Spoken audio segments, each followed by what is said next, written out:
Media మిత్రులకు నమస్కారము. నూతనంగా ఇప్పుడు ఇటీవలే ఢిల్లీలో జరిగిన విద్యార్థి ప్రొటెస్ట్లకు సంబంధించి అదే సమయంలో ప్రధానమంత్రి గారిని టార్గెట్ చేస్తూ అసభ్యకర, అశ్లీలకర మరియు అన్పార్లమెంటరీగా ఉండే విధంగా సోషల్ మీడియాలో పోస్టులు కొందరు అంటే ఆకతాయిలు పెట్టడం జరిగింది. వాటిపైన బీజేపీ సోషల్ మీడియా విభాగం వాళ్ళు ఎఫ్ఐఆర్ నమోదు చేసి వాటిని తొలగించే చర్యలు తీసుకున్నారు. దీనికి సంబంధించిన ప్రెస్ మీట్ని అడ్రస్ చేయడానికి రాష్ట్ర అధికార ప్రతినిధి శ్రీ బొరెడ్డి కిషోర్ గారు, నేను అభిషేక్ జగిని మరియు సోషల్ మీడియా విభాగం నుండి సాయి కిరణ్ గారు పాల్గొంటాము. మీడియాను ఉద్దేశించి మాట్లాడవలసిందిగా కిషోర్ గారిని కోరుతున్నాను.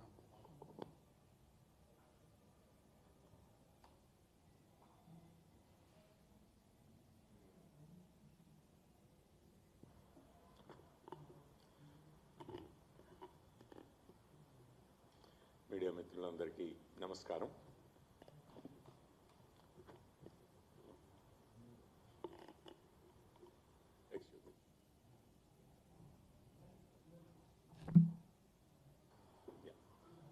మీడియా మిత్రులందరికీ నమస్కారం. ఈరోజు మీరు దేశం మొత్తము రిపోర్ట్ చేయబడుతున్న న్యూస్ ఒకటి మీరు ముందే చూసే ఉంటారని అనుకుంటున్నాను. మొన్న జరిగిన కాక్రోచ్ జనతా పార్టీ ప్రొటెస్ట్ సమయంలో, అట్లాగే పార్లమెంట్ పై ఆల్మోస్ట్ దాడి జరిగినటువంటి సమయంలో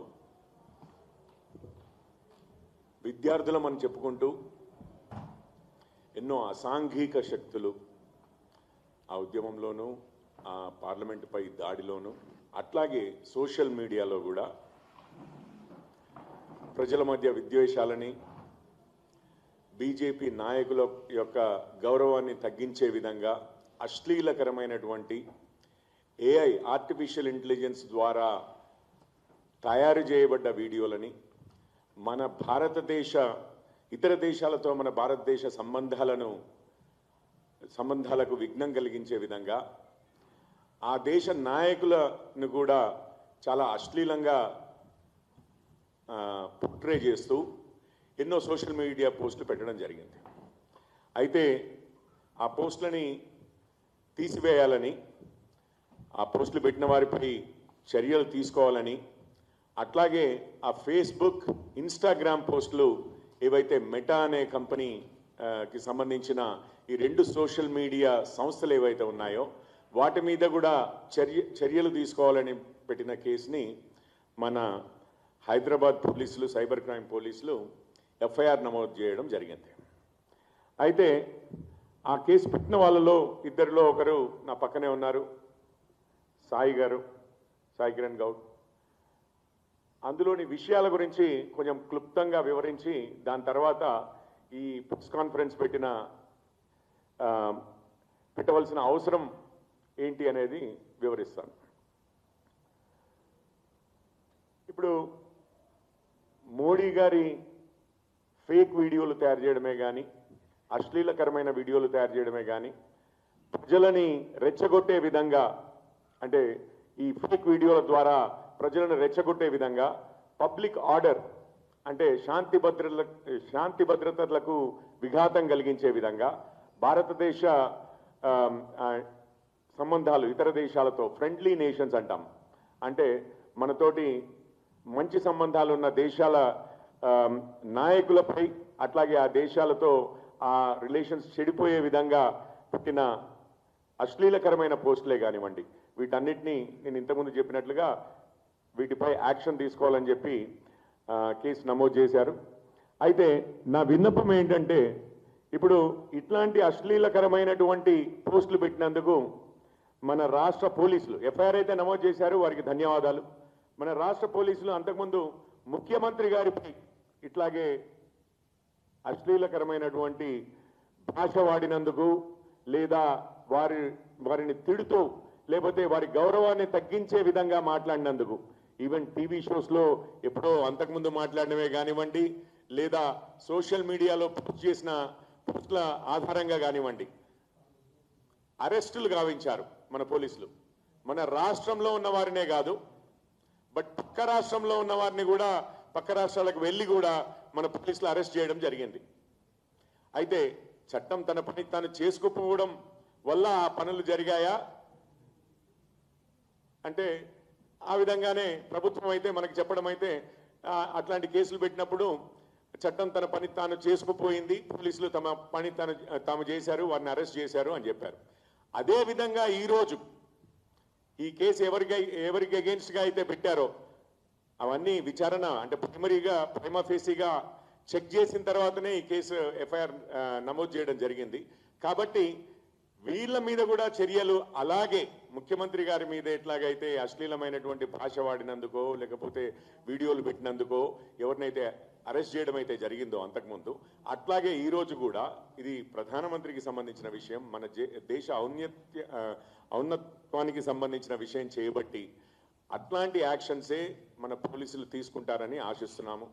రూల్ ఆఫ్ లా అంటారు, అంటే చట్టం తన పని తాను చేసుకుపోవడం అనేది ఈ విషయంలోనూ కూడా మన తెలంగాణ ప్రభుత్వం అడ్డు రాకుండా, రేవంత్ రెడ్డి గారు అడ్డు రాకుండా, రాహుల్ గాంధీ, ఎందుకంటే రాహుల్ గాంధీ గారు మొన్న పార్లమెంటు మీద దాడి జరిగినప్పుడు అంటే బ్యారికేడ్లను దాటుకుని వచ్చి ఎన్నో అసాంఘిక శక్తులు, ఈవెన్ సిజేపీ వారు కూడా ఒప్పుకున్నారు, మేము పీస్ఫుల్గా ప్రొటెస్ట్ అని అనుకుంటుంటే చాలామంది అసాంఘిక శక్తులు దీంట్లో మిళితమై వచ్చి వైలెంట్గా బిహేవ్ చేశారని చెప్పి వారు కూడా ఒప్పుకున్నారు. సరే, ఆ అసాంఘిక శక్తులే కారణమైతే ఆ వైలెన్స్కి అని వీరు కూడా ఒప్పుకుంటున్న సందర్భంలో రాహుల్ గాంధీ గారు ఏమంటున్నారంటే అసలు ఎవరి మీద కూడా కేసులు పెట్టకూడదు అని చెప్పి వారు వాదిస్తున్నారు. పార్లమెంట్ని కూడా స్తంభింపజేయడం చూసాం మనము.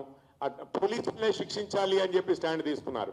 మరి ఆ స్టాండ్కి ఈరోజు ఆ స్టాండ్ రాహుల్ గాంధీ గారు తీసుకున్న సందర్భంలో ఈరోజు మన తెలంగాణ పోలీస్ని స్వతంత్రంగా వ్యవహరింపనిస్తారా రేవంత్ గారు అన్నది మా సందేహం. మేము డిమాండ్ చేస్తున్నాము.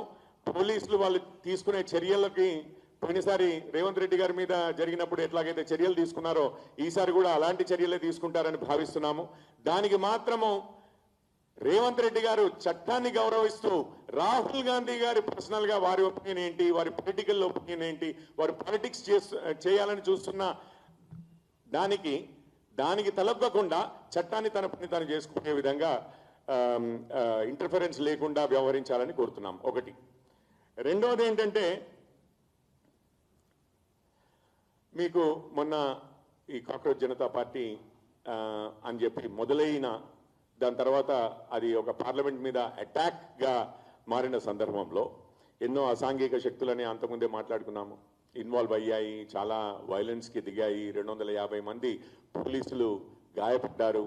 అట్లాగే ఢిల్లీ పోలీస్ చెప్పడము 2800కు పైగా నేర చరిత్ర కలిగిన వారు, నేరారోపణలు ఉన్నవారు ఫేషియల్ రికగ్నిషన్ ద్వారా నేరారోపణలు ఉన్నవారిని ఫేషియల్ రికగ్నిషన్ ద్వారా గుర్తించాము ఆ ప్రొటెస్ట్లో అని చెప్పారు. అందులో 100కు పైగా మంది హత్యా కేసుల్లో ఆరోపితులు, ఇంకెంతో మంది మీద రేప్ కేసులు, పాక్సో కేసులు, ఇట్లా ఎన్నో కేసులు ఉన్నవారు ఉన్నారు. అంటే ఇక మనం అర్థం చేసుకోవచ్చు, ఇది ఏవో శక్తులు స్టూడెంట్స్ని అడ్డు పెట్టుకొని దేశాన్ని అస్థిరపరిచే విధంగా, కొంచెం అరాచక శక్తులు దేశాన్ని అస్థిరపరిచే విధంగా ప్రయత్నం చేశాయని మనకు క్లియర్గా అర్థమవుతోంది. ఇది అయితే అందులో భాగంగానే అదే ఈ ప్రొటెస్ట్ ఒకవేళ నిజంగానే స్టూడెంట్ ఇంట్రెస్ట్ని కాపాడడానికి, విద్యా వ్యవస్థని ప్రక్షాళన చేయడానికి అయ్యుండుంటే మరి అట్లాంటి పేపర్ లీక్లే ఇతర రాష్ట్రాల్లో అయినప్పుడు ఎటువంటి స్టేట్మెంట్లు కూడా ఇవ్వని ప్రొటెస్టర్స్ మనం చూసాం. మొన్న ఢిల్లీలో ప్రొటెస్ట్. అట్లాంటి దీని ద్వారా మనకు అర్థమయ్యేది ఏంటంటే ఆ ప్రొటెస్ట్లో ముందుగా నీట్ పరీక్ష గురించనో, నీట్ లీక్ అయిన దాని గురించనో మొదలైనా కానీ అది పూర్తిగా పొలిటికల్గా టర్న్ అయిందనేది మనకు అర్థమవుతోంది. అండ్ ఇప్పుడు మెటా వారి వ్యవహారం చూస్తే, అంటే ఈ company social media, Facebook, Instagram వెనకాల ఉన్న కంపెనీ మెటా ఏదైతే ఉందో వారి వ్యవహారం చూస్తే ఈ అల్లర్లు, గొడవలు, లేకపోతే ఎమోషన్స్ని రైజ్ చేసే స్పీచ్లు, లేకపోతే వ్యవహారాలు, అక్కడున్న వీడియోలు, వాటన్నిటినీ ఎటువంటి సెన్సార్ లేకుండా చూపిస్తూనే అట్లాగే ప్రధానమంత్రిని గారిని ఇన్సల్ట్ చేస్తున్నవైనా కానీ, లేకపోతే ఈ డీప్ ఫేక్స్ ద్వారా వారిని అవమానపరిచే వీడియోలు చేస్తున్నా కానీ భారతదేశ భద్రతకు నష్టం కలిగే వీడియోస్ అయినా కానీ పోస్టులనైనా కానీ వేటిని సెన్సార్ చేయకుండా ప్రధానమంత్రి గారి రీల్ ఒకటి ఏమని రీల్ పెట్టారు, ఇగో మేము కఠినమైన చర్యలు తీసుకుంటున్నాము, చట్టాల్లో మార్పులు తెస్తున్నాము, కాబట్టి మిత్రులారా మీరందరూ కొంచెం సంయమనం పాటించాలి అన్నట్లుగా పెట్టిన వీడియోని మాత్రము అసలు పూర్తిగా సెన్సార్ చేసింది మెటా. సో ఇప్పుడు ఇది పొలిటికల్ అజిటేషన్ అయిందన్నది క్లియర్గా అర్థమవుతోంది. దానికి మరి మెటానేమో అమెరికా బేస్డ్ కంపెనీ, మన దేశం కంపెనీ కాదు. అంతకుముందు ఆ దేశంలోనే ఏకంగా వారి ప్రెసిడెంట్ ఎక్స్ ప్రెసిడెంట్కి అకౌంట్లనే సస్పెండ్ చేసిన సోషల్ మీడియా కంపెనీలు ఉన్నాయి. అంతకుముందు ఎలాన్ మస్క్ ఎక్స్ అంటే ట్విట్టర్ని కొనక ముందు ట్విట్టర్ ఏకంగా డొనాల్డ్ ట్రంప్ గారినే బ్యాన్ చేసింది తన ప్లాట్ఫామ్లో నుంచి. దాని తర్వాత ఎన్నో సెనేట్ హీరింగ్స్ లో వీళ్ళందరూ మ్యానిపులేట్ చేశారు, పొలిటికల్ గా యాక్ట్ చేశారు అన్నట్లుగా రుజువులు కూడా మనకు కనిపించాయి. అయితే అక్కడ ఏదైతే పొలిటిసైజ్ చేశారో సోషల్ మీడియాని, అదే విధంగా ఇండియాలో కూడా పాలిటిక్స్ లో ఇన్వాల్వ్ అయ్యి సోషల్ మీడియా ఇన్ఫ్లుయెన్స్ చేయడానికి ప్రయత్నిస్తోంది అన్న విధంగా మొన్న మోడీ గారు పెట్టినదేమో సెన్సార్ చేస్తూ మోడీ గారికి వ్యతిరేకంగా, ప్రభుత్వానికి వ్యతిరేకంగా, దేశానికి వ్యతిరేకంగా పెడుతున్న పోస్టులని మాత్రము బూస్ట్ చేస్తూ కనిపిస్తున్న మెటాపై కూడా మన రాష్ట్ర పోలీసులు తప్పనిసరిగా యాక్షన్ తీసుకోవాలని, ఏ రాహుల్ గాంధీ గారి ఇన్ఫ్లుయెన్స్ లోనో మన ముఖ్యమంత్రి గారు ఒకవేళ అడ్డుపడ్డ చట్టాన్ని గౌరవిస్తూ రూల్ ఆఫ్ లాకి మాత్రం ఎటువంటి నష్టం కలగకుండా చూడాలి అని చెప్పి మన పోలీసు వారిని కోరడం జరుగుతోంది.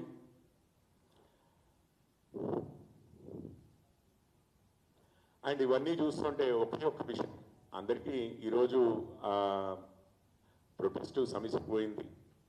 ఇప్పటికీ 3-4 రోజులు అవుతోంది. ప్రజల్లో రియాక్షన్ గమనిస్తూనే ఉన్నాము. జనాలకు తెలిసిపోతోంది అసలు ఆ ప్రొటెస్ట్ ఎంత లెజిటిమేట్ ప్రొటెస్ట్ అనేది. అంతకుముందు కర్ణాటక, పంజాబ్, కేరళలోనే కాదు, పేపర్లు లీక్ అయిన వాటి మీద మాట్లాడమంటేనే మాట్లాడని వారు ఈరోజు జార్ఖండ్లో మన టీఎస్పీఎస్సీ ఎట్లాగైతే ఉంటుందో టీజీపీఎస్సీ, అట్లాగే జీపీఎస్సీ పేపర్లు లీక్ అయ్యాయని, లేకపోతే ఆ మార్కింగ్స్లో అవకతవకలు జరిగాయని, ఇట్లాంటి అవకతవకలు జరిగాయి, సిఐడి ద్వారా వాళ్ళు ఇన్వెస్టిగేట్ చేసి కొంతమందిని అరెస్ట్ చేసినా మాకు నమ్మకం లేదని సిబిఐ ద్వారా ఇన్వెస్టిగేట్ చేయాలని చెప్పి 10,000 సంఖ్యలో అక్కడ నిరుద్యోగులు బయటకు వచ్చారు పరీక్ష రాసిన వారు. కానీ ఈరోజు ధర్నాలు చేస్తున్నారు, ర్యాలీలు చేస్తున్నారు 10,000 సంఖ్యలో. కానీ ఒక్క అపోజిషన్ నాయకులు కానీ, సిజేపీ పార్టీ ప్రతినిధులు కానీ ఒక్క స్టేట్మెంట్ చేయకపోవడం గమనించవలసిందిగా కోరుతున్నాము. అండ్ ఈ స్టూడెంట్స్ని అడ్డుపెట్టుకుని, విద్యార్థులను అడ్డుపెట్టుకుని ఎటువంటి ఏ రకమైన చర్యలకు పాల్పడ్డా, లేకపోతే దేశ విద్రోహక చర్యలకు పాల్పడ్డా వాళ్ళ పన్నాగాలు సాగవు. తప్పనిసరిగా వారికి పడవలసిన శిక్ష వారికి పడవలసిందేనని, అందుకు తెలంగాణ పోలీసులు సహకరించాలని కోరుతూ ఈ ప్రశ్న చేస్తున్నాను.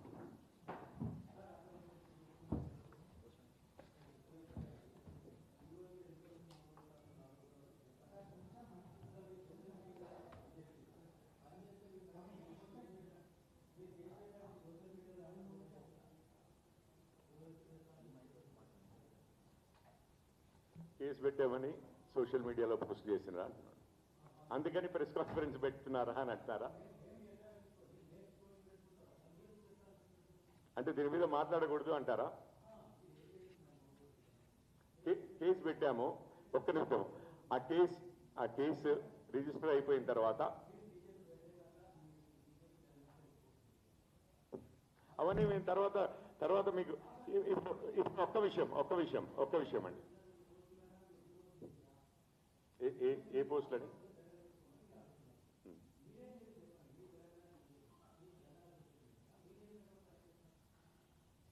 సోషల్ మీడియా ఏం చేసింది అని అంటున్నారు. సోషల్ మీడియా ఏం చేసిందో మీరు ఒక్కసారి ఆగండి నా సోషల్ మీడియా ఏమంటారు టైం లైన్ చూసినా తెలిసిపోతుందండి. మీరు నా ఎక్స్ టైం లైన్ చూసినా కానీ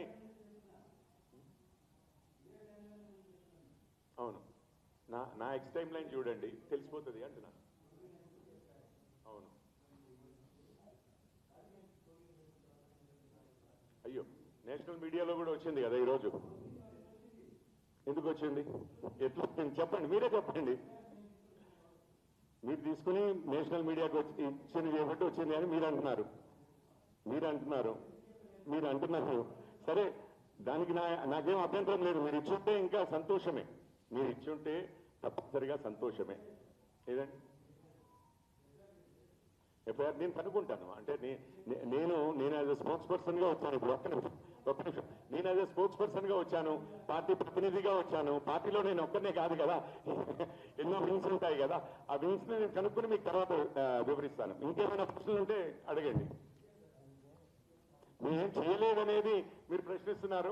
నేను ఇదే ఉత్సాహాన్ని రేపు మన తెలంగాణ ప్రభుత్వము ఈ విషయంలో ఈ ఎఫ్ఐఆర్లో యాక్షన్ తీసుకోకుంటే అంతే ఉత్సాహంతో మీరు వారిని కూడా ప్రశ్నించాలని చెప్పి మేము కోరుకుంటున్నాం.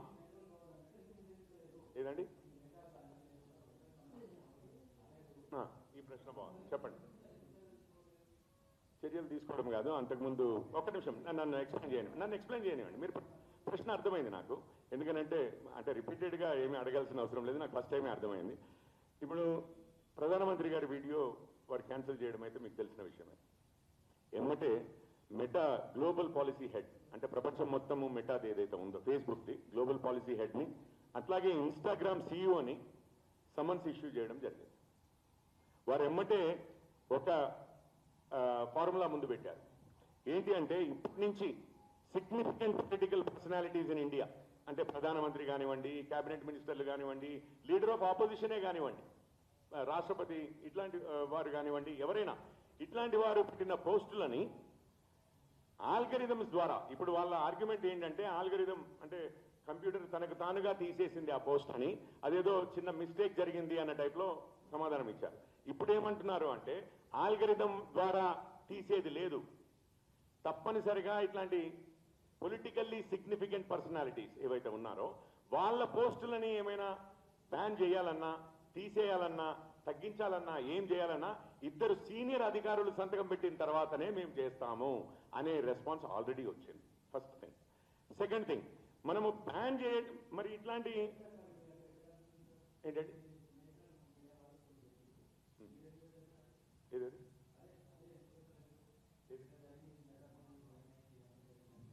ఇప్పుడు ఈరోజు నేను ఇది లెజిటిమేట్ క్వశ్చన్, నేను ఆన్సర్ చేస్తాను.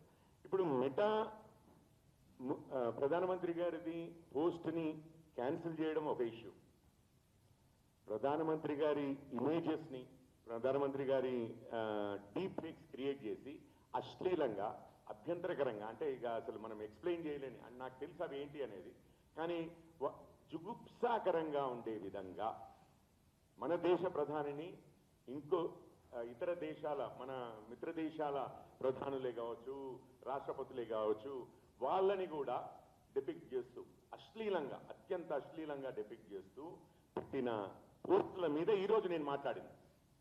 అయితే మెటా విషయం వచ్చింది చేయబట్టి వాళ్ళ తీరుతెన్నులు ఎట్లా ఉన్నాయంటే, ప్రధానమంత్రిది కూడా సెన్సార్ చేశారు, క్యాన్సిల్ చేశారు వీడియోని అని ఒక పదం వాడవలసి వచ్చింది. కానీ దాంట్లో కేంద్ర ప్రభుత్వం తన చర్యలు తీసుకుంది, వాళ్ళకి సమన్స్ ఇష్యూ చేసింది. వాళ్ళు ఇప్పటి నుంచి సిగ్నిఫికెంట్ పొలిటికల్ పర్సనాలిటీస్ ఏం చేసినా ఇద్దరు పై అధికారులు, ఉన్నతాధికారులు వాళ్ళ కంపెనీలో వాళ్ళు సంతకం పెడతారు ఫిజికల్గా, అంటే వాళ్ళు బాధ్యత తీసుకుంటారు. ఏదైనా అయితే వాళ్ళు బాధ్యులు అవుతారు, వాళ్ళ మీద కేసులు అవుతాయి, వాళ్ళు జైలుకి వెళ్తారు. సో ఆ విధమైన చర్య తీసుకోవడం జరిగింది. ఈ రోజు నేను మాట్లాడుతున్నది ఆ విషయం కాదు, స్పెసిఫిక్ గా అది కాంటెక్స్ట్ లో ఒక భాగం మాత్రమే. నేను మాట్లాడుతున్నది మన రాష్ట్రంలో ఫైల్స్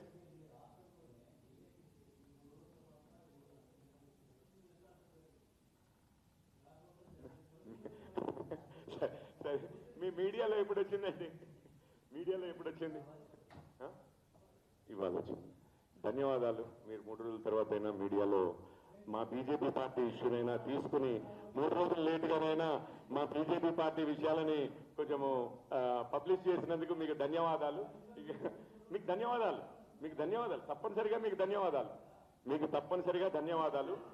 మీరు ఇష్యూ పైకి వచ్చింది చేయబట్టి ఆ ఇష్యూ మేము కూడా ఇమీడియట్గా అది తీసుకుని మీకు ధన్యవాదాలని చెప్తున్నాను. 3 రోజులు లేట్ అయినా కానీ సరే ఈరోజు మీరు పబ్లిష్ చేశారు. దానికి we have lot of respect for you and support with you.